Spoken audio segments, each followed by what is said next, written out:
नमस्कार प्यारे बच्चों, स्वागत है आपका एक और नई क्लास में। आज हम इस क्लास में देखने वाले हैं अति लघुत्तरीय के प्रश्न। क्योंकि अभी तक हम जो प्रश्न कर रहे थे वो अलग थे, अब हम अति लघुत्तरीय के प्रश्न यहाँ पर शुरू करने वाले हैं। और जो करवाए हैं उनमें से भी इम्पोर्टेंट प्रश्न थे, हमने पहले आपको बता दिया, लेकिन अभी आपके पास टाइम पर्याप्त है तो आपको सब कुछ याद करके चलना है। तो यहाँ पर अति लघुत्तरीय के प्रश्न और उत्तर हम जानने वाले हैं और टॉपिक हमने पहले ही समझा दिए हैं। जैसे कि हमारा जो प्रश्न नंबर पहला है, तो पहला कौन सा है, यहाँ पर आप देख सकते हैं, अम्ल किन्हें कहते हैं। यहाँ पर पहला प्रश्न हमारा कौन सा है, अम्ल किन्हें कहते हैं। अगर ये जो प्रश्न आएंगे तो क्या आएंगे, छोटे छोटे, यानी कि एक एक दो दो नंबर में आ सकते हैं।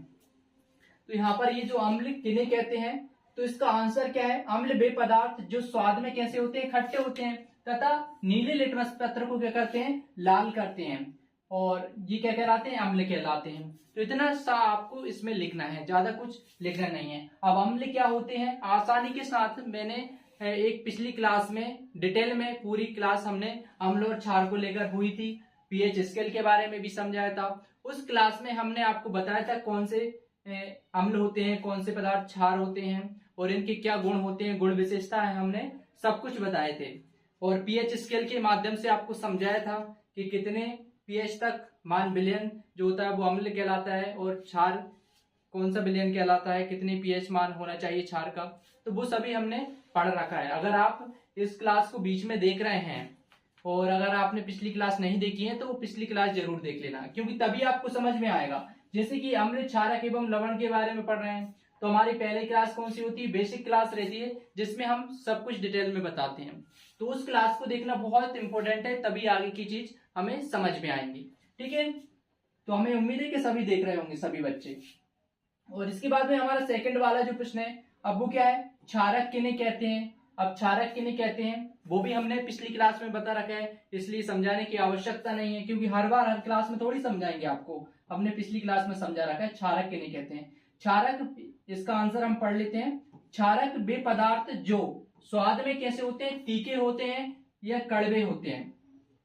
कैसे होते हैं, तीखे, कड़वे, कसेले होते हैं। क्षार जो होते हैं कैसे होते हैं, तीखे या कड़वे या कसेले होते हैं, तथा ये क्या करते हैं, लाल लिटमस पत्र को क्या करते हैं, नीला कर देते हैं। क्षारक क्या करते हैं, लाल लिटमस पत्र को नीला करते हैं। अब आप इन दोनों में क्या करना, दोनों में आप कंफ्यूज मत होना। अम्ल जो करते हैं वो क्या करते हैं, नीले लिटमस पत्र को लाल करते हैं, और क्षारक जो होते हैं वो क्या करते हैं, वो करते हैं लाल लिटमस पत्र को नीला करते हैं। इसकी मैंने एक ट्रिक भी आपको बताई थी, जिससे कि आप कभी एग्जाम में आप कंफ्यूज नहीं होगा, नहीं तो उल्टा सीधा आप लिख कर आ जाओगे तो आपके नंबर कट जाएंगे। ट्रिक मैं आपको बता देता हूं, जैसे कि मैंने अम्ल की बताई थी। अम्ल की क्या है, अनील, क्या है, अनील। आ से क्या है, अम्ल, और नी से क्या है, नीला, और ला से क्या है, लाल। ठीक है, अब ये जो ट्रिक है ये आपको याद रखना है। ली से, ला से क्या है, ये लाल है, और नी से क्या है, नीला, और आ से क्या है, अम्ल। इसलिए आप इस शॉर्ट ट्रिक को याद रखना, अनिल। ठीक है, यानी कि अम्ल नीले लिटमस पत्र को लाल करता है। ठीक है, और इसके बाद में ये जो क्षार है इसकी ट्रिक भी हमने आपको बताई थी, इसकी थी छालनी। क्या थी, छालनी। यहां पर हम लिख देते हैं, इसकी जो ट्रिक है वो है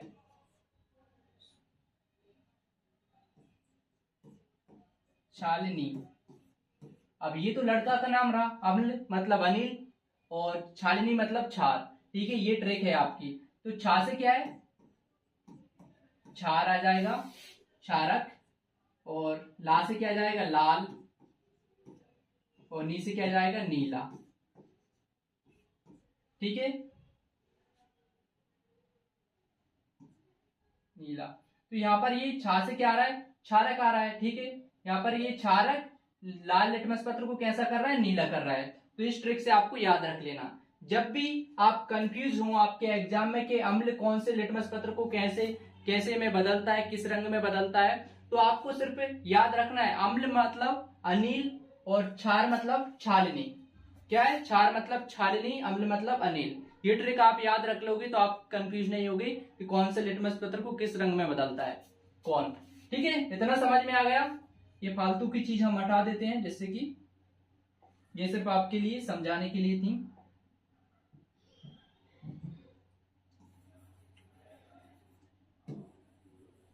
और ये जो ट्रिक है हमने पिछली क्लास में भी बता रखी है। जिन बच्चों ने हमारी पिछली क्लास देख रखी है, सभी क्लास डेली देख रहे हैं, तो वो बच्चे समझ भी पा रहे होंगे। यहाँ पर अगर आप आधे बीच में से घुसकर आओगे क्लास देखने के लिए तो आपको समझ में नहीं आएगा। इसलिए बोलते हैं कि हर क्लास को आप सीरियस होकर देखें। जो स्टूडेंट वास्तविक में अपनी परसेंटेज बनाने के लिए पढ़ाई कर रहे हैं, अच्छी परसेंटेज बनाने के लिए पढ़ाई कर रहे हैं, अपने लक्ष्य को टारगेट करके चल रहे हैं, उन स्टूडेंटों को सीरियस होकर पढ़ना होगा। अगर आपका टारगेट है कि आपको 90% बनाना है, अगर आपका टारगेट है 90% बनाना है, तो आपको उसी हिसाब से पढ़ाई करना चाहिए। और अगर आपका टारगेट सिर्फ 50% का है तो आप उसी हिसाब से तैयारी करोगे। लेकिन हमारा जो आप गरुड़ एकेडमी पर आए हैं, तो आपका टारगेट कितना होना चाहिए? 90+ होना चाहिए। आपकी जो संख्या है, आपकी जो परसेंटेज है 90 के बाद में ही आना चाहिए, पहले नहीं आना चाहिए। क्योंकि हम जो आपको डिटेल में समझा रहे हैं, एक एक प्रश्न यहाँ पर कवर कर रहे हैं, समझा रहे हैं, उसको आपको ध्यान में रख के चलोगे तो आप वाकई में 90+ पर जाओगे आराम से, आसानी के साथ। सिर्फ हम जो आपको बता रहे हैं वो आपको कवर करके चलना है, और ज्यादा आपको डीपली जाने की आवश्यकता नहीं है। सिर्फ हम जो आपको पढ़ा रहे हैं वो कवर करते चलिएगा, और कैसे लिखना है ये हम आपको बताते रहेंगे समय के अनुसार। तो चलिए हम अगला प्रश्न देख लेते हैं। अगला जो प्रश्न है वो है हमारा क्षार किन्हें कहते हैं। अब यहाँ पर आप थोड़ा सा कंफ्यूज हो गए। जो हमने पिछले क्वेश्चन में यहाँ पर देखा था क्षारक किन्हें कहते हैं, अब यहाँ पर एक और क्वेश्चन आ गया क्षार किन्हें कहते हैं। अब क्षारक और क्षार में क्या अंतर होता है? सबसे सोचने वाली बात यह है कि हो सकता है जैसे कि एक तो है क्षारक, अभी हमने क्या पढ़ा था, क्षारक किन्हें कहते हैं। अब ये अगला क्वेश्चन आ गया, इसमें क्या लिखा है, क्षार किन्हें कहते हैं। तो दोनों में अंतर है। अब दोनों में क्या अंतर है ये सोचने वाली बात है, क्योंकि हो सकता है कि आपके क्वेश्चन में, आपके पेपर में आ जाए कि क्षारक क्या है, और अगला क्वेश्चन आ जाए कि क्षार क्या है। अब आप सोचो कि दोनों एक ही चीज है, लेकिन एक ही चीज बिल्कुल नहीं है, दोनों अलग अलग चीजें। दोनों अलग अलग चीज कैसे? सबसे पहले तो हम इसका उत्तर पढ़ लेते हैं। जल में विलय क्षारक क्या कहलाते हैं? क्षार कहलाते हैं। अब मान लो ये क्या है, हमारे पास एक पात्र है। अब पात्र क्या, कोई सा भी पात्र हो सकता है, जिसमें इस पात्र में हम क्या लेंगे, इस पात्र में हमने लिया है जल लिया है। क्या लिया है? इस पात्र में हमने लिया है जल। अब इस पात्र में हम क्या डालेंगे, हमारे पास ये मान लो कोई क्षारक है, तो ये हमारे पास क्या है, ये हमारे दो टाइप के ये क्षारक हैं। क्या है? ऐसे ही मैंने बता दिया है, फाइनली ऐसे ही समझाने के लिए बना दिया है। हमारे पास क्या है, ये 3 क्षारक हैं, ठीक है। अब ये 3 क्षारक को हम क्या करेंगे, इन 3 क्षारक में से ये दो क्षारक हैं, इनको हम क्या डालेंगे, जल में मिलाएंगे। अगर ये क्षारक जल में विलय हो जाते हैं, इसमें मिक्स हो जाते हैं, और क्या हो जाता है, विलयन बन जाता है, तो वो क्या कहलाएंगे, वो कहलाएंगे क्षार। क्या कहलाएंगे?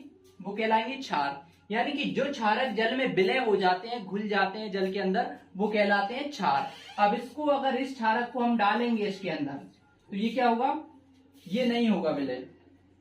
क्या होगा, ये जल में क्या होगा, ये जल में नहीं होगा विलय। ये आपको साइड में ऐसा कैसा आपको देखने को मिलेगा, कहीं भी ये देखने को मिल सकता है, लेकिन ये जल में क्या होगा, मिक्स नहीं होगा, जल में घुलेगा नहीं ये क्षारक।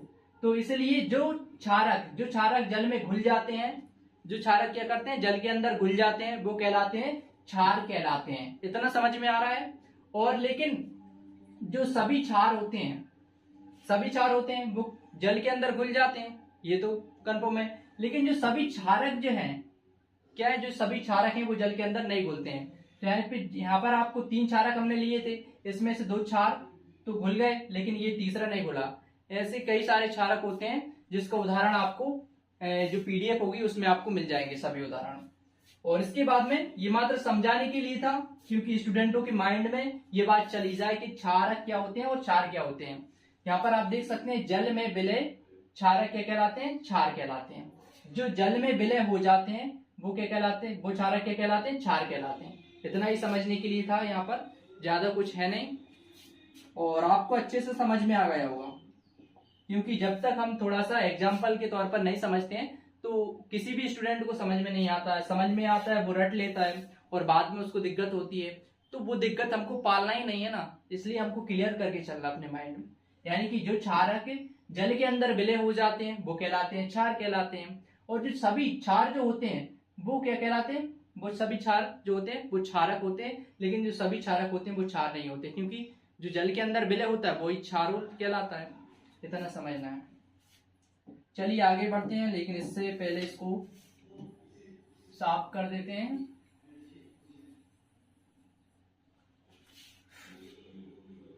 अगला जो प्रश्न है हमारा, अगला प्रश्न देख लेते हैं। अम्ल क्षार सूचक किन्हें कहते हैं? अब अम्ल जो क्षार के सूचक होते हैं वो किन्हें कहते हैं? अम्ल क्षार सूचक किन्हें कहते हैं? चलिए इसका आंसर पढ़ लेते हैं। अम्ल क्षार सूचक वे प्राकृतिक या संश्लेषित रसायन जो अम्ल एवं क्षार की उपस्थिति को सूचित करते हैं अम्ल क्षार सूचक कहलाते हैं।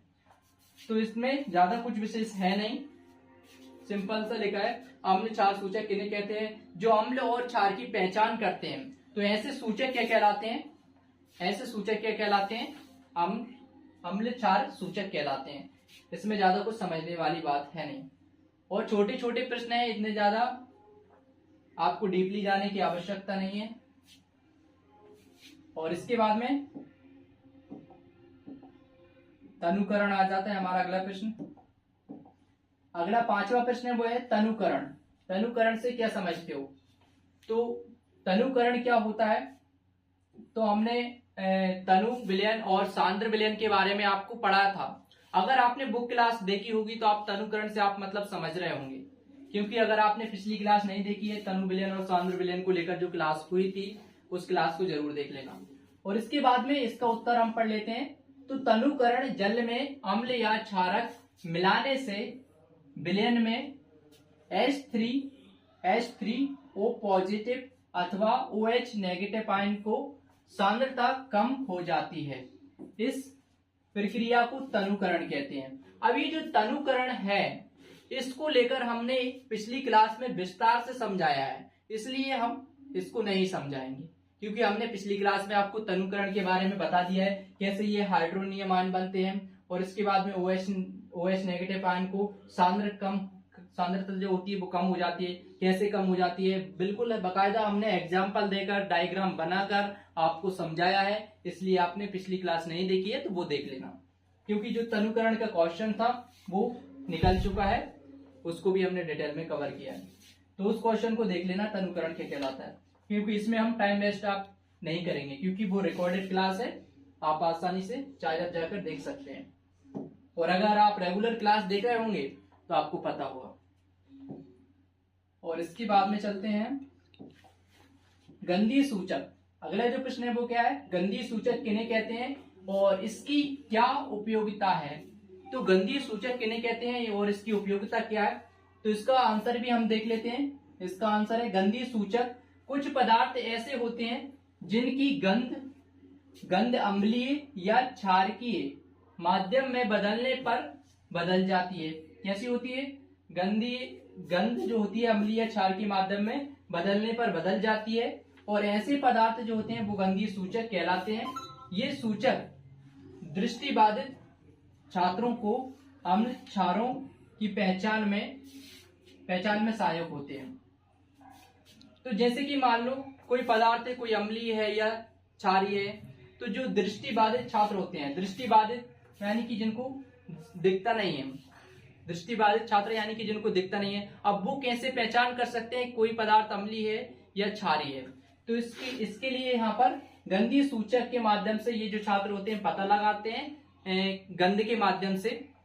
जैसे कि उसे अगर अम्ल की गंध आ रही है तो वो क्या होगा? अम्लीय होगा, और जो क्षार की गंध आ रही है तो वो क्या होगा? क्षारीय। क्षारीय मतलब कड़वी कसेली इस प्रकार की गंध आती है, और अम्लीय में थोड़ी सी खट्टी सी गंध आपको आएगी।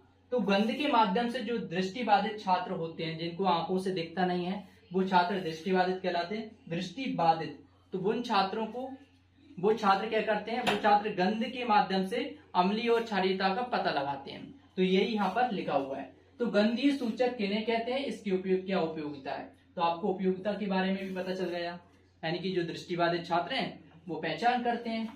और अब आ गए, हम बढ़ते हैं अगली प्रश्न की तरफ। तो अगला जो प्रश्न है हमारा पीएच स्केल को लेकर है। यहाँ पर आप देख सकते हैं पीएच स्केल किसे कहते हैं। अब पीएच स्केल किसे कहते हैं इसको लेकर याद करो, हमने पिछली क्लास में आपको बता रखा है पीएच स्केल में 0 से लेकर 14 तक मान होते हैं। 7 जो होता है उदासीन होता है। ये हमने डिटेल में क्लास में आपको समझा रखा है। तो हमने क्या समझाया था, एक पीएच स्केल है जिसमें क्या है 0 से लेकर 14 तक के मान होते हैं। क्या होते हैं, 0 से लेकर 14 तक के मान होते हैं। और ये जो 7 होता है ना वो कैसा होता है, उदासीन होता है। कैसा होता है, उदासीन होता है। ये हमने पिछली क्लास में आपको बता रखा है। और 7 के बाद में 7 से अधिक जो मान होते हैं वो कैसे कहलाते हैं, वो कहलाते हैं क्षारीय। कैसे कहलाते हैं, क्षारीय। और जो 7 से कम होते हैं, जो 7 से कम होते हैं वो कैसे कहलाते हैं, वो अम्लीय कहलाते हैं। 7 से कम, जिनका मान 7 से कम है वो कैसे कहलाएंगे, अम्लीय कहलाएंगे। और जिनका मान 7 से अधिक है वो कैसे कहलाएंगे, क्षारीय कहलाएंगे। ठीक है। और इसके अलावा अगर किसी का पीएच मान 7 आ जाता है तो वो समझ लेना उदासीन है। ठीक है, ना तो वो अम्ल है ना क्षार है। और इसको लेकर हमने डिटेल में समझा रखा है, इसलिए हम ज्यादा गहराइयों में जाएंगे नहीं, ज्यादा डीपली समझेंगे नहीं, क्योंकि हमने पीएच स्केल के बारे में पहले पिछली क्लास में जान रखा है। और इसके बाद में आप जानते होंगे, अगर आपने पिछली क्लास अच्छे से देखी होगी, जितना आप इधर आओगे तो OH नेगेटिव की सांद्रता बढ़ेगी। पहले हम इसका एक आंसर पढ़ लेते हैं, ये आंसर पढ़ लेते हैं, फिर आगे समझेंगे थोड़ा सा क्या लिखा है इसमें। हाँ, पीएच स्केल किसी विलयन में उपस्थित हाइड्रोजन आयन की सांद्रता ज्ञात करने के लिए एक स्केल विकसित किया गया, जिसे क्या कहते हैं, पीएच स्केल कहते हैं। तो जो पीएच स्केल विकसित की गई थी वो इसलिए विकसित की गई थी कि किसी विलयन में उपस्थित हाइड्रोजन आयनों की सांद्रता कितनी है उसका पता लगाने के लिए। तो यहाँ पर हमने आपको बताया था जितना आप 7 से कम आओगे, यानी कि जो अम्लीय विलयन होते हैं वो क्या देते हैं, H पॉजिटिव आयन देते हैं। क्या देते हैं, H पॉजिटिव आयन देते हैं। यानी कि अम्लीय विलयन कौन से होते हैं, जिनका पीएच मान 7 से कम होता है। 7 से कम होता है वो क्या कहलाते हैं, अम्लीय विलयन कहलाते हैं। और अम्लीय विलयन जो होते हैं वो क्या करते हैं, H पॉजिटिव आयन देते हैं। ठीक है। और इसके बाद में जो क्षारीय विलयन होते हैं जिनका पीएच मान कितना होता है, 7 से अधिक होता है, और ये क्या देते हैं, OH नेगेटिव आयन देते हैं। तो आप जितना आप इधर जाओगे, जितना आप 14 के साइड जाओगे ना, तो उतना क्या होगा, उतना विलयन कैसा होगा, क्षारीय होता जाएगा। और OH नेगेटिव की जो सांद्रता है वो क्या होगी, बढ़ती जाएगी। और हाइड्रोजन आयन की सांद्रता कैसी होती जाएगी, कम होती जाएगी। जब हम पीएच स्केल आपको पढ़ा रहे थे तब उसमें हमने आपको अच्छे से बताया था। अगर आपने क्लास देखी होगी तो आपको समझ में आ रहा होगा। और इसके बाद में अगर आप 7 से कम आते हैं, 7 से अगर आप कम आते हैं, इस साइड आते हैं 0 के साइड, तो जितना ज्यादा आप इधर आओगे उतना ही ज्यादा कैसा होगा, विलयन अम्लीय होगा। जैसे कि मान लो किसी का पीएच मान कितना है, 6 है, और किसी विलयन का पीएच मान है 1, तो इसमें से सबसे अधिक अम्लीय विलयन कौन सा होगा, सबसे अधिक अम्लीय विलयन होगा 1 वाला। जिसकी अम्लीयता, जिसका पीएच मान कम होता है वो सबसे ज्यादा अम्लीय होगा। ठीक है, 7 से जिसका ज्यादा कम होगा। ठीक है, इतना क्लियर है। और यहाँ पर 7 से कम वाले क्या कहलाते हैं, अम्लीय विलयन कहते हैं। और ये क्या देते हैं, H पॉजिटिव आयन देते हैं। और जितना पीएच मान कम होगा, 7 से जितना पीएच मान कम होगा उतना अधिक हाइड्रोजन आयन देगा। ठीक है, विलयन। तो चलिए बच्चों, अब हम इसको मिटा देते हैं क्योंकि ये हमने पहले ही समझ रखा है, ये मात्र आपको समझाने के लिए था। बाकी का जो समझाया है हमने बाकायदा आपको पीएच स्केल में सब कुछ बता रखा है, और पीएच स्केल भी आपकी बनवा रखी है हमने। और आप साथ में नोट्स भी तैयार करते चलिएगा। जैसे कि हमारा पहला चैप्टर कंप्लीट हो गया, उसके नोट्स भी आप बना लीजिएगा क्लास को देख देख कर। और इसके बाद में साथ में ये जो सेकंड चैप्टर चल रहा है इसके नोट भी आप बना लीजिएगा। लेकिन आपको एक चीज ध्यान रखना है, जैसे कि चैप्टर खत्म होता है उसके बाद में आपको 2-2 पेज करके आपको खाली छोड़ते चलना है। वो खाली क्यों छोड़वा रहा हूं वो आपको बाद में पता चल जाएगा। ठीक है, और इसके बाद में हम आगे चलते हैं। अगला जो प्रश्न है हमारा वो है अम्लीय वर्षा। तो अम्लीय वर्षा से क्या समझते हो आप? तो अम्लीय वर्षा क्या होती है ये आपको समझने लायक बात है यहाँ पर। तो अम्लीय वर्षा कैसी, जैसे कि जो हमारी शुरू पैलम की जो बारिश होती है, जब बारिश का मौसम शुरू होता है तब जो पहली बारिश होती है, और जिस बारिश का पीएच मान कैसा होता है, जिस बारिश का पीएच मान कितना होता है 5.6 से कम हो जाता है तो वह कहलाती है अम्लीय वर्षा कहलाती है। अगर आपसे कोई पूछ लेता है कि अम्लीय वर्षा क्या कहलाती है तो आपको सिंपल सा जवाब देना है, जिसका पीएच मान 5.6 से कम हो जाता है, जिस वर्षा का पीएच मान 5.6 से कम हो जाता है उसे हम अम्लीय वर्षा कहते हैं। तो जना आपको याद रखना है, ज्यादा कुछ इसमें है नहीं याद करने के लिए। तो ये याद करने के लिए जो है वो है पीएच मान, कि जिसका पीएच मान 5.6 से कम होता है वो कहलाती है अम्लीय वर्षा। लेकिन आपको लिखना है सिर्फ इतना ही नहीं लिखना है, जैसे कि अगर आपका ये पेपर में पूछ लिया जाता है तो सिर्फ आपको इतना नहीं लिखना है बल्कि लिखना पूरा है। अगर आपको 2 नंबर में आता है तो आप ये लाइन लिख आइएगा, अगर आपका वैसे 2 नंबर में ही आएगा, ज्यादा डिटेल में आपको जाने की आवश्यकता नहीं है। अगर इस चैप्टर से अगर ये प्रश्न आएगा तो 2 नंबर में आएगा, बड़ा आएगा तो उसके लिए हम अलग से करवा देंगे। और वैसे ब्लूप्रिंट में देखने को मिलता है कि किस चैप्टर में से कितने नंबर का आता है, तो ब्लूप्रिंट से भी हम समझेंगे। और अभी तक यहाँ पर देखने को मिला है तो 2 नंबर में ही ये प्रश्न पूछा जा सकता है, क्योंकि ये अति लघु उत्तरीय के प्रश्न है। तो सिंपल सा ये आपको याद रखना है कि अम्लीय वर्षा क्या कहलाती है। अम्लीय वर्षा के जल का पीएच मान जब 5.6 से कम हो जाता है तो वह अम्लीय वर्षा कहलाती है। चलिए और इसके बाद में समझ लेते हैं हम अगला प्रश्न। तो हमारा जो अगला प्रश्न है वो है, कौन सा है अगला प्रश्न? प्रश्न क्रमांक 9, क्लोर क्षार अभिक्रिया से क्या समझते हो? क्लोर क्षार अभिक्रिया से क्या समझते हो, ये जो प्रश्न है इसका आंसर देख लेते हैं। क्लोर क्षार अभिक्रिया, तो क्लोर क्षार अभिक्रिया आपके नोट्स में यहाँ पर जो डैश लगा है इसका मतलब ये है आपको हेडिंग डालना है पहले तो आपके नोट्स में, ठीक है। ब्लैक पेन से भी डाल सकते हैं और इसके बाद में ब्लू पेन से लिखना स्टार्ट करना है। जब सोडियम क्लोराइड के यानी कि जलीय विलयन में, यानी कि विलयन किसका है, विलयन किसका है इसके अंदर, सोडियम क्लोराइड, सोडियम क्लोराइड, जिसके अंदर किसका विलयन है, सोडियम क्लोराइड का, ठीक है। आप समझते चलना मैं क्या समझाने का प्रयास कर रहा हूं आपके लिए। इसका विलयन थोड़ा हम चेंज कर देते हैं, दूसरा रंग का कर देते हैं जिससे कि आपको समझ में आए।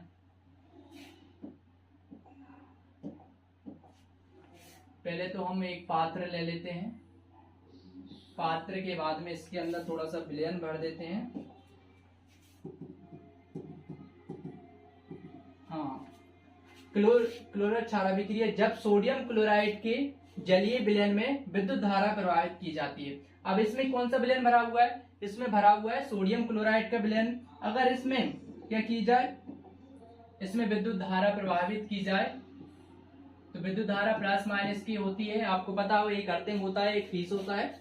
तो अगर इसके अंदर विद्युत धारा प्रभावित की जाती है तो ये वियोजित होकर क्लोरीन गैस एवं सोडियम हाइड्रोक्साइड यानी कि क्षार, सोडियम हाइड्रोक्साइड उत्पादित करते हैं। तो ये क्या है, इसके अंदर कौन सा है, सोडियम क्लोराइड है, यानी कि सोडियम क्लोराइड का फॉर्मूला क्या होता है, Na। के अंदर क्या है, सोडियम क्लोराइड है। अब सोडियम क्लोराइड जो होता है वियोजित होकर क्या करता है, क्लोरीन गैस एवं सोडियम हाइड्रोक्साइड क्या करता है, क्लोरीन गैस निकालेगा, क्लोरीन गैस, इसमें से क्या निकलेगी, क्लोरीन गैस निकलेगी। और इसके अलावा इसमें से क्या निकलेगा, इसमें एक चीज और निकलने वाली है, सोडियम हाइड्रोक्साइड। तो सोडियम हाइड्रोक्साइड जो कि क्षार है, सोडियम हाइड्रोक्साइड का हमने आपको फॉर्मूला आपको बता रखा है, NaOH सोडियम हाइड्रोक्साइड होता है और ये क्या कहलाता है, क्षार कहलाता है, ठीक है। सोडियम हाइड्रोक्साइड क्षार उत्पादित करते हैं। इस प्रक्रिया को क्लोर क्षार अभिक्रिया कहते हैं। तो इतना आपको समझना है इसमें, ठीक है। आपको समझ में आ गया होगा। एक क्या है, सोडियम क्लोराइड का विलयन है, अगर इसमें विद्युत धारा प्रभावित की जाए तो ये क्या होगा, NaCl यानी कि सोडियम क्लोराइड जो है वो वियोजित हो जाएगा यानी कि टूट जाएगा और टूटने के बाद में क्या उत्पन्न करेगा, क्लोरीन गैस उत्पन्न करेगा और सोडियम हाइड्रोक्साइड उत्पन्न करेगा। सोडियम हाइड्रोक्साइड को बोलते हैं क्षार। तो बच्चों क्लियर हो रहा है आपका सारा डाउट? जल्दी से बताओ। तो सारे डाउट आपके क्लियर हो रहे होंगे। और चलिए हम आगे बढ़ते हैं। आगे समझने से पहले इसको थोड़ा सा फालतू की चीज को रिमूव कर देते हैं, क्योंकि ये पीपीटी फॉर्म में आपके पास ऐप पर आएगी तो ये फालतू की चीज नहीं दिखना चाहिए। ये मात्र आपको समझाने के लिए है, हम समझाने के लिए लिखता है, और बाकी की जो चीज आपको नोट करना है वो यहाँ पर है। और आप चाहो तो रफ में आप लिख सकते हैं समझने के लिए, आपकी ट्रिक से आप लिखो किस तरीके से आप समझ रहे हो। और इसके बाद में हमारा जो अगला प्रश्न है वो है 10वां। तो इसमें क्या लिखा हुआ है, इसमें पूछा है क्रिस्टलीकरण से क्या समझते हो। तो क्रिस्टलीकरण से आप क्या समझते हैं? सबसे पहले तो समझने लायक बात यह है कि क्रिस्टलीकरण क्या होता है ये हम समझेंगे, और क्रिस्टल क्या होता है ये भी समझेंगे। तो यहाँ पर ये जो आंसर लिखा हुआ है, क्या लिखा हुआ है, क्रिस्टलीकरण, हेडिंग डालना है, इसके बाद में लिखना है कुछ लवण, कुछ क्या है, लवण की बात चल रही है। कुछ लवण जो होते हैं वो शुद्ध अवस्था में विशिष्ट ज्यामिति ठोस आकार के एक समान एवं चमकदार कण के रूप में होते हैं, जिन्हें क्रिस्टल कहते हैं, तथा क्रिस्टल बनाने की प्रक्रिया क्रिस्टलीकरण कहलाती है। आपको समझ में आया? इस पढ़ने के बाद में आपको समझ में नहीं आया होगा। अब मैं आपको समझाता हूं अच्छे तरीके से, जिससे कि आप समझ पाओगे कि वास्तव में हाँ ये तो बहुत छोटी चीज है, समझने लायक कुछ है नहीं। तो आप सभी के घर में क्या होगा, नमक होगा। क्या होगा, नमक होगा। तो यहाँ पर बात किसकी चल रही है, हम आपको बताया था कि नमक का फॉर्मूला क्या होता है, सोडियम क्लोराइड। इसका फॉर्मूला क्या होता है, नमक का NaCl, सोडियम क्लोराइड साधारण नमक का फॉर्मूला है। और इसके बाद में ये कौन सा होता है, ये लवण होता है नमक, आप सभी जानते होंगे। तो यहाँ पर बात मान लीजिए कि आपके पास क्या है, लवण है। किसकी बात चल रही है, कुछ लवण शुद्ध अवस्था में। तो आपके पास क्या है, एक शुद्ध आपके जो घर में आता है वो शुद्ध नमक ही रहता है। तो यहाँ पर हम क्या ले लेते हैं, एक नमक का कण ले लेते हैं। क्या ले लेते हैं, ये जो हमारे पास एक जो नमक का कण है, क्या है, एक नमक का कण, ये नमक का कण है हमारा। अब ये किस अवस्था में, ये जो है वो ठोस अवस्था में है। किस अवस्था में, ठोस अवस्था में। यहाँ पर लिखा है शुद्ध अवस्था में विशिष्ट ज्यामिति ठोस आकार के एक समान एवं चमकदार कण के रूप में होते हैं। तो ज्यामिति का मतलब होता है इसका एक निश्चित आकार है, निश्चित ठोस अवस्था में है जिसका निश्चित आकार है, उसे क्या बोलते हैं, विशिष्ट ज्यामिति ठोस आकार के रूप में है। ये जो हमारा नमक का कण है एक निश्चित आकार में है, ठोस अवस्था में है, और ये चमकीला भी है। नमक का दाना होता है वो कैसा होता है, चमकीला होता है, व्हाइट होता है, और चमकता भी है। ठीक है, कैसा है, चमकीला है। और इसके कण चमकदार कण के रूप में होता है। तो ये क्या है, नमक का दाना हमारा चमकदार कण के रूप में है, जिन्हें क्रिस्टल कहते हैं। और इसी को क्या बोलते हैं, इसी को बोलते हैं क्रिस्टल। क्रिस्टल, और इसी को क्या बोलते हैं, क्रिस्टल। चमकदार कण जिसकी निश्चित ज्यामिति हो, निश्चित आकार हो, उसे क्या बोलते हैं, उसे बोलते हैं क्रिस्टल। यहाँ पर मैं साफ राइटिंग में लिख देता हूं, कभी कभी राइटिंग खराब हो जाती है। इसी को क्या बोलते हैं, इसी को बोलते हैं क्रिस्टल। ठीक है, इसी को क्या बोलते हैं, क्रिस्टल बोलते हैं। और इसके बाद में आपको इतना समझ में आ गया। अब इसके बाद में आगे लिखा हुआ है क्रिस्टलीकरण क्या होता है। क्या होता है, क्रिस्टलीकरण क्या होता है। क्रिस्टल तो आप समझ गए होंगे। अब इसके बाद में हम समझ लेते हैं कि क्रिस्टलीकरण क्या होता है।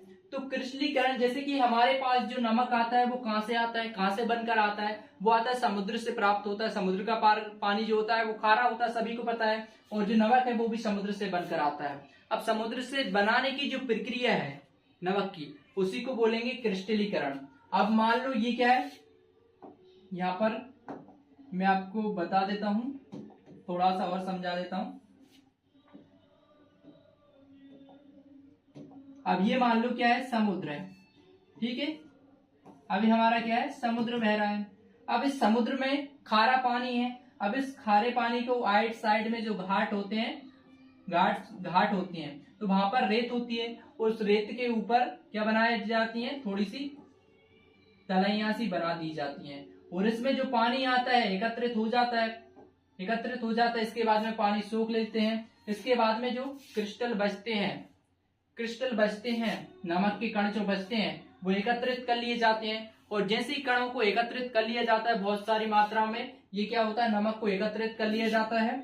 और नमक को एकत्रित करने के बाद में फिर उसको और शुद्ध किया जाता है, कई सारी विधियों द्वारा शुद्ध किया जाता है। जितना अधिक शुद्ध किया जाता है उतना अच्छा शुद्ध बन जाता है, नमक खाने लायक बन जाता है, उपयोगी। ऐसा तो है ना कि हम डायरेक्ट उठा लाएंगे और डायरेक्ट हम घर में यूज करने लाएंगे, तो इससे ऐसा नहीं होता है, उसको शुद्ध करना पड़ता है। तो जो शुद्ध है वो हमारे घर का नमक है, क्योंकि वो सारी विधियों द्वारा उसे शुद्ध किया जाता है। अलग अलग कंपनियां जो होती हैं उसका अपने अलग अलग ब्रांड का नमक खाते होंगे, कोई टाटा सॉल्ट का खाता होगा और कोई किसी कंपनी का खाता होगा। तो ऐसी जो सभी कंपनियां होती हैं वो क्या करती हैं, नमक को शुद्ध करती हैं। तो जो समुद्र से नमक निकालने की जो प्रक्रिया है, उस प्रक्रिया को क्या बोलेंगे, क्रिस्टलीकरण बोलते हैं। क्या बोलते हैं, क्रिस्टलीकरण बोलते हैं।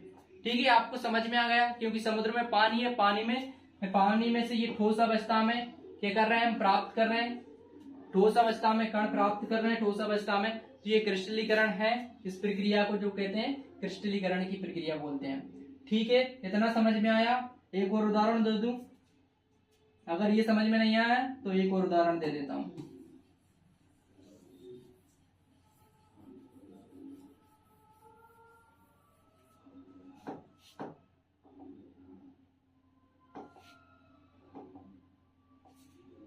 एक पात्र है,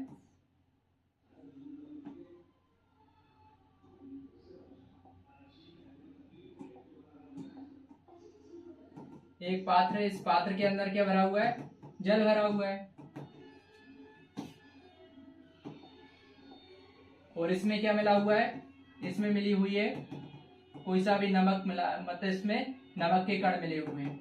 क्या मिला हुआ है, इसमें हमने नमक, 1 चम्मच नमक डालकर इसको क्या कर दिया, इसको मिक्स कर दिया। ठीक है, इसको क्या कर दिया, मिक्स कर दिया, तो इसका नमक का विलयन बन गया है। क्या बन गया, ये नमक का विलयन गया, जो नमक का विलयन है वो बन चुका है। अब इस नमक के विलयन में से हमें क्या करना है, नमक को अलग करना है, साथ में जल जो है इसको अलग करना है। तो ये जो दोनों को अलग करने की जो प्रक्रिया है, नमक को और जल को अलग करने की प्रक्रिया है, उसी को क्या बोलेंगे, क्रिस्टलीकरण बोलते हैं। ठीक है, इसके बाद में जो नमक होगा वो ठोस अवस्था में प्राप्त हो जाएगा हमें, क्योंकि जल है वो तो निकल जाएगा। और साथ में जो क्या है कुछ लवण, तो यहाँ पर जो लवण है वो कैसा हमें प्राप्त हो जाएगा, ठोस अवस्था में, क्योंकि नमक ठोस होता है, तो उसके नमक के हमें कण प्राप्त हो जाएंगे, ठोस अवस्था में नमक प्राप्त हो जाएगा। ठीक है, और बाकी का जो जल है, जल हमारा निकल जाएगा। तो फाइनली जो ठोस अवस्था में हमें नमक प्राप्त होगा वो क्रिस्टल के रूप में होगा। किसके रूप में होगा, क्रिस्टल के रूप में होगा। और ये जो सारी प्रक्रिया है नमक और जल को अलग अलग करने की, इस प्रक्रिया को ही बोलते हैं क्रिस्टलीकरण। ठीक है, इतना समझ में आ गया। तो छात्रों, हमें उम्मीद है कि आपको आज की ये क्लास बहुत पसंद आई होगी, और इसी प्रकार से डेली अपनी क्लासों को देखते रहें और अपने सिलेबस को धीरे धीरे करके कंप्लीट करते रहें। और आगे के जो प्रश्न है, आंसर है, हम अगली क्लास में समझने वाले हैं। और ये जो प्रश्न हमने लिखवाए हैं इन सभी को आप नोट कर लेना, साथ में याद कर लेना। तो चलिए मिलते हैं नेक्स्ट क्लास में। Thanks for watching this class.